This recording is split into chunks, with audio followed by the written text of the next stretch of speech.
Bienvenue à la station d'édification et de transformation des fils et filles de Dieu, avec l'ambassade de l'amour de Christ, présentée par Honoré Badiou-Lagrace.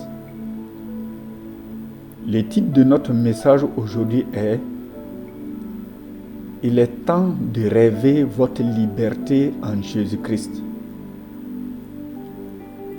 Nos versets de révérence sont 2 Corinthiens 5, verset 17, Éphésiens 1, 3, Romains 8, 32 et Colossiens 2, verset 10.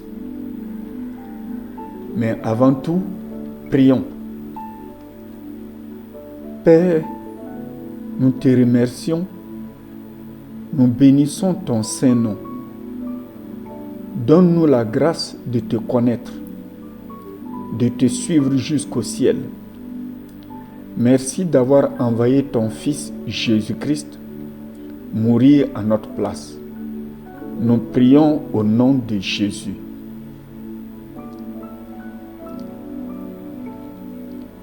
Si vous avez accepté Jésus-Christ comme Seigneur et Sauveur, vous avez ouvert un compte dans les institutions célestes pour bénéficier des grâces et des faveurs de Dieu.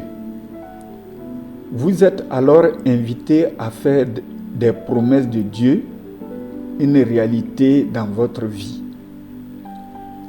Éphésiens 1, 3 nous dit « Béni soit Dieu le Père de notre Seigneur Jésus-Christ, qui nous a bénis de toute bénédiction spirituelle dans les lieux célestes en Christ. » Il est aussi écrit dans Romains 8, verset 32, « Celui qui n'a point épargné son propre Fils, mais qui l'a livré pour nous tous, comment ne nous donnera-t-il pas aussi toutes choses avec lui? Il est donc évident que celui qui vous a sauvé a mis tout en œuvre pour changer radicalement votre vie. N'est-il pas écrit ? Si quelqu'un est en Christ, il est une nouvelle créature. Les anciennes choses sont passées et toutes choses sont devenues nouvelles. Selon 2 Corinthiens 5, verset 17.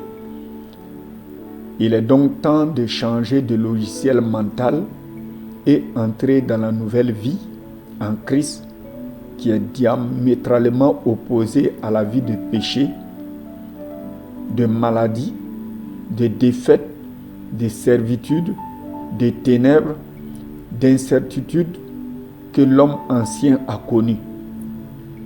Il est important de savoir que quelqu'un a pris le soin d'ouvrir un compte pour vous dans la banque de toutes les possibilités célestes et est assis à la droite d'autorité du Père pour vous voir jouir de sa gloire.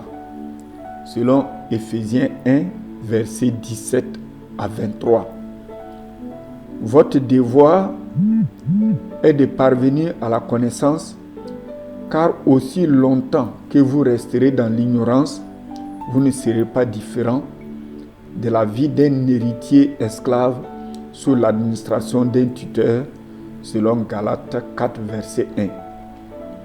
Il est écrit dans Jean 8, versets 35 à 36, « Or l'esclave ne demeure pas toujours dans la maison, le Fils y demeure toujours. Si donc le Fils vous affranchit, vous serez réellement libre. Oui, Jésus-Christ a tout accompli à la croix, afin que vous ne souffrez pas de nouveau.